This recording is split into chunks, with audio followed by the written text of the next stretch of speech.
Hey, ESY Rider team, Danielle here. Just wanted to meet with you guys today with some safety and training and HR updates due to the coronavirus and having to stay 6 feet apart. We figured this was the best way to get the information to everyone. So first off, I'm going to start with just some reminders of procedures. All this information has been given to you guys, but we just want to hit back on it again. The first thing is the calling, emailing, and WhatsApp, and when to use what. Anytime you have a question, you should automatically call dispatch first. Don't call an individual manager unless it's an absolute emergency. Dispatch 540-461-2467 should be called at all times. Emailing. When you're emailing, CC all management in the email so that everyone is aware of what you're needing. One of us may be off or be out for the day and it needs attention right then. Unless we all know what's going on, we may miss something. WhatsApp. You should only use the WhatsApp when you have questions on your client. If you're running late, you can post in there and let the dispatch know. We shouldn't be sending long drawn out private conversations to management or other staff about other clients. The next thing would be signatures. Right now during Corona, Department of Medical Services, also known as DMOS, who regulate us on what we can do and what we can't do, have set forth that no signatures are to be given by clients. In place of signatures, you should be getting the client's date of birth and writing that in the signature field. That goes for all brokers that we currently use are Virginia Premier, VAO, and Access to Care. The next thing, personal relationships with clients. You can refer back to the Code of Conduct, which will be included in this email, that was enacted in August of 2020. In that, no employee can accept gifts from a client, and you cannot purchase any item from a client. You also may not add a client as a friend on any type of social media. There are extenuating circumstances where you possibly could have been friends with a client prior to transport, and that is taken into consideration. But a client should not be added after you have transported them, as that is a conflict of interest. Dress code. The dress code has been updated, but nothing is really new to it. We were just being more specific. The main thing with the dress code is there is to be no spandex, jogging material, short shorts worn at any time. Not only is it against our policy, but it is unprofessional. Also, an ESY Rider shirt, whether it be a polo, t-shirt, or what we provide to you, must be worn at all times. You can wear black, blue, khaki jeans. You can wear shorts as long as they are, for women, no more than 4 inches above your knee. Cargo shorts are fine for men. Closed-toe shoes must be worn at all times, and your name badge must be displayed on the right-hand side also at all times. The Department of Medical Services are out and about and they're inspecting vehicles. So don't be surprised if you're not presented credentials at some point, and your name badge must be worn at all times. It cannot be displayed on your vehicle mirror, your vent, or just laying in the seat. It must be worn while you are operating an ESY Rider vehicle. HIPAA. And we can refer back to page 14 in the handbook that everyone was given. HIPAA covers the name of the individual, their date of birth, admission date, any type of date affiliated with them, their telephone number, their social security number, their medical record, their health plan enrollee number, any type of account number, certificates or license numbers, and their geographic units, which consist of their addresses, city, state, if they're in a subdivision. None of that information should ever be shared or discussed with anyone. Sanitation and documentation. Everyone was provided a copy of the COVID-19 policy that ESY Rider enacted. Per that document, you must be sanitizing in between each client. Sanitation must be done and have 10 minutes to set before another client is entered into the vehicle.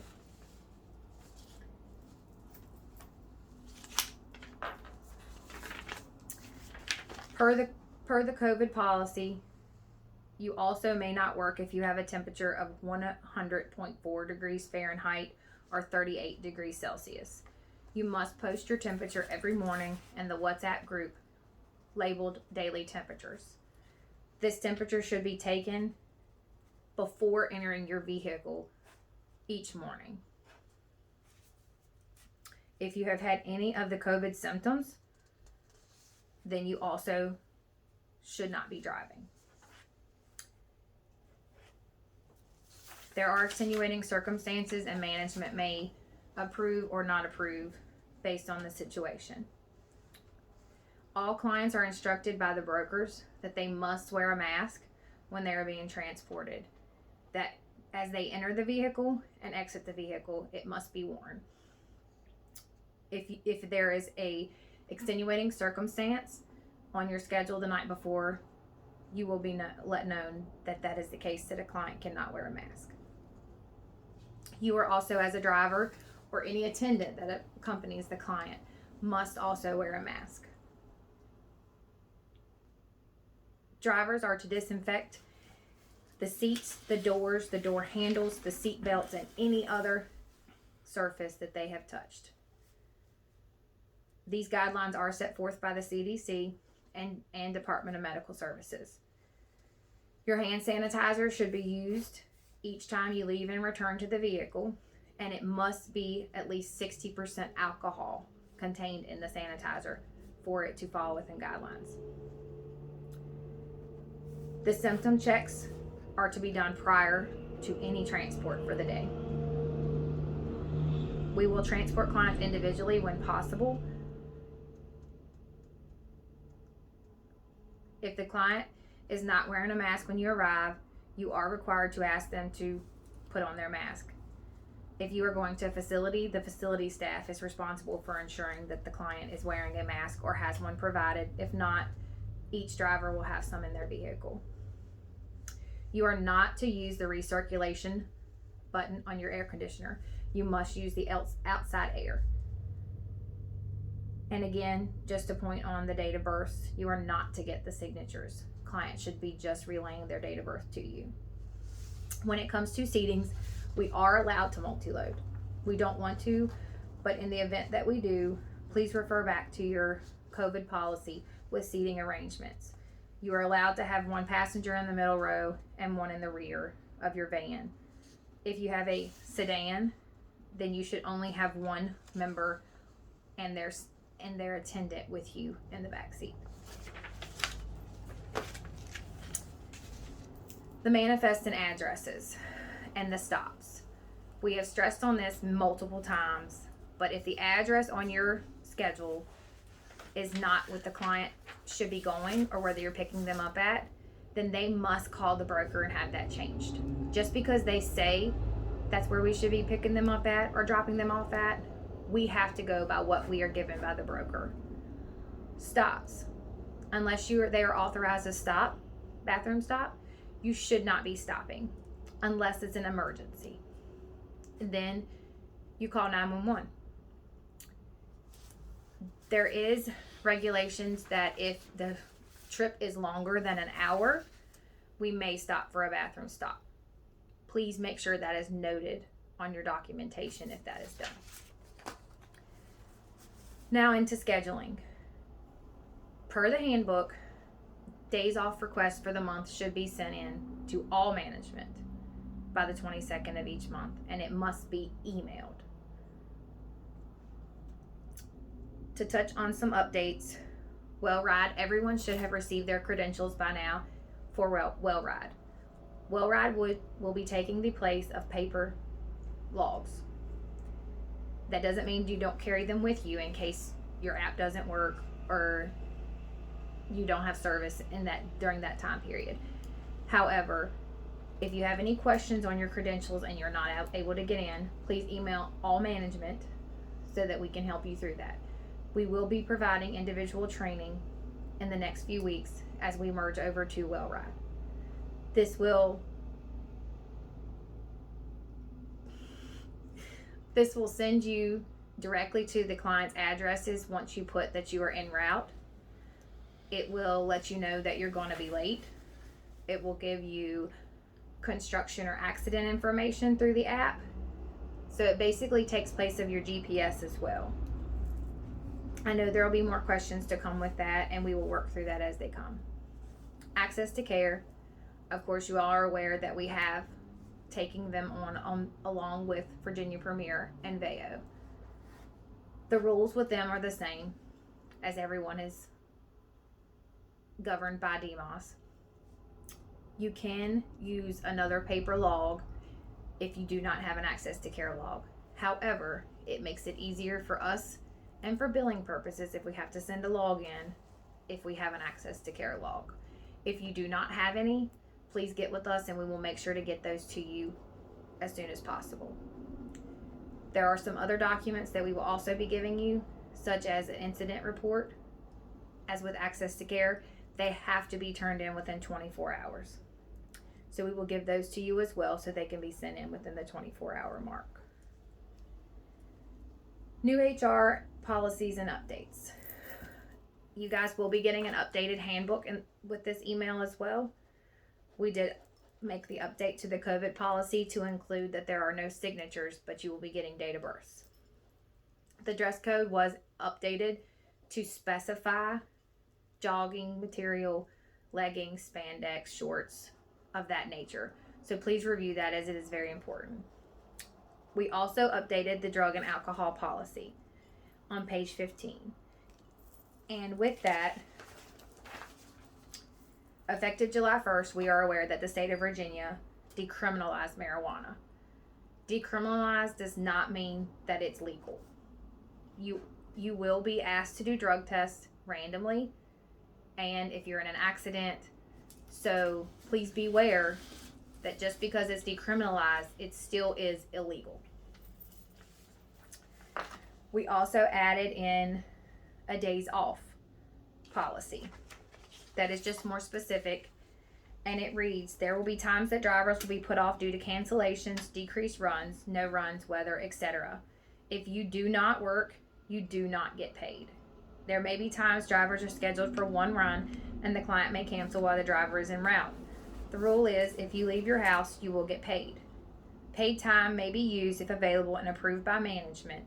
Certain instances may be reviewed by management, such as if a driver leaves their house way too early and the client cancels insufficient time.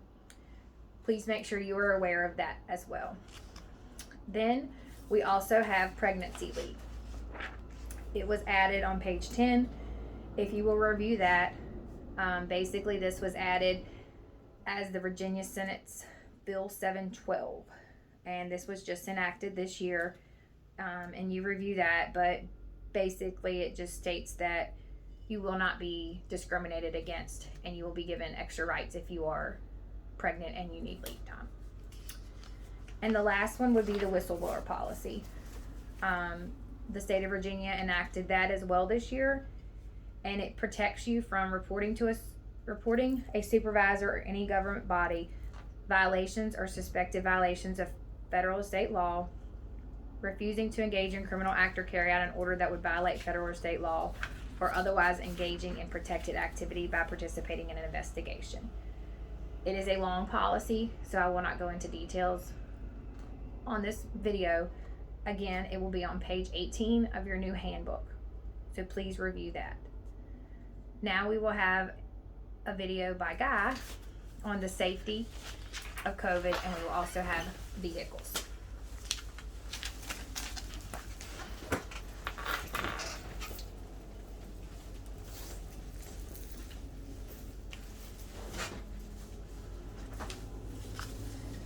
Hello everybody, I'm going to touch on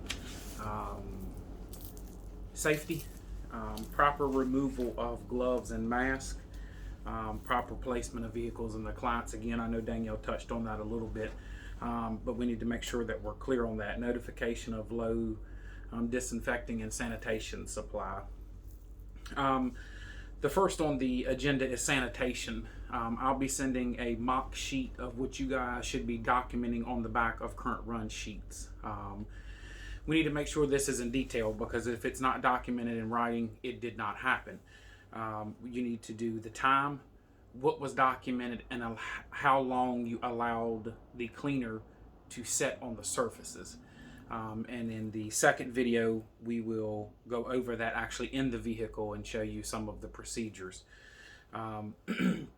Excuse me, the documentation needs to be detailed. You will see an example sheet. It will be named example sanitation slash disinfecting example sheet, so you guys can see what we're looking for that. When we go to WellRide, as Danielle stated earlier, it will be a digital app. There will not be a place for you to document that. We will do that on a blank sheet of paper, or by then we will have a sanitation disinfecting sheet that you guys can fill out, and they need to be turned in daily or weekly, and that's something that we'll update on the email and get some feedback from you all on this. Just a reminder, any questions of anything that we're going over, do not hesitate to email all of the management team. And if there is too much confusion or things that you don't understand, we can move it to a phone call. But anything that we're going over today that you don't understand, regardless if you think it is a very minor question or not, we want you to ask it. We want to make sure that everybody feels safe and that they can complete their job properly. So we'll start with the proper removal of your gloves. Before you put your gloves on, if you're going to sanitize and touch the surfaces riders have touched, you need to make sure that you use your hand sanitation. You need to rub your hand sanitation for at least 20 seconds. So your hands need to be damp from the hand sanitizer for at least 20 seconds while you actively rub them to kill the virus and germs. So before you do anything, when entering back in the vehicle or exiting the vehicle, you should use your hand sanitizer. So if you are utilizing gloves when you wipe the surfaces, not if, you're utilizing gloves to wipe the surfaces after you spray them, and to wipe them with a paper towel, or if you're removing trash from the back, if it's dropped by a client, etc. So when you glove your hands, your gloves will look like this. To remove them properly, you want to pinch the top of one glove, ensuring that you are not touching your bare skin. You will remove the glove slowly to ensure that you are not shooting off any liquid that is on the glove. As you remove it, it is now inside out. You will ball the glove up into the gloved hand, grabbing the second glove underneath with an index finger or middle finger. Using the inside of the second glove, you will also remove that slowly to ensure that you are not dropping out any of the contaminants. Your gloves are now inside out, and you can dispose of them properly in a plastic old food line bag or such. The put on and removal of a mask. These are the masks we provide. They are the cloth masks, disposable. Before you put your mask on, you need to ensure that you have sanitized your hands for at least 20 seconds so you do not pass anything that is on your hand as a contaminant onto your mask. You do not touch where your mouth goes on the inside or the out, and that is especially important after you have wore the mask for a shift. So to sanitize your hands prior to mask use, secure it behind each ear. Ensure that it is tight around the top of your nose and that it covers the bottom of your face. When you remove the mask, you will sanitize your hands for 20 seconds. Grab behind each ear, remove forward, and now you can dispose of this mask. When you are finished taking the mask off, sanitize your hands again for a minimum of 20 seconds. I want to go over proper placement of clients in the vehicle. As Danielle stated, we are allowed to multi-load now. We're doing our best not to do so, but in the event that they are, if you are in a minivan, the client will need to be in the back middle passenger seat. No one is allowed in the front seat, so the client would be directly behind the front passenger seat. If it's multi-loaded, the second client in the third row will be behind the driver in the third row seat. So it would kind of be like a Z placement inside of the vehicle with the client and you as the driver. Notification of low sanitation supply. Please do not wait till 2 days before you're out. Send it in an email to all of management team, and we will get it out to you, as some drivers are out of town. This can be a very scary time. We appreciate the drivers and the clients in these times. It's very stressful, and mental health is an important thing. If you are stressed or become stressed due to the conditions in the world right now with the pandemic, the workload, etc., you are to immediately call dispatch and advise whoever is answering the phone. It could be Tara, Danielle, Eric, or myself. Or if you are in the position where you really feel it is a crisis, you stop and call 911 so they can get some help to you immediately, and then notify the management team. These are very stressful times we're living in, and we understand that, and we want everyone to be healthy, not just physically, but mentally also. We care about you all, and we appreciate you all. You will see the second video will be of proper disinfecting and air conditioning, heating usage of the vehicles, and we appreciate your time. See you guys soon.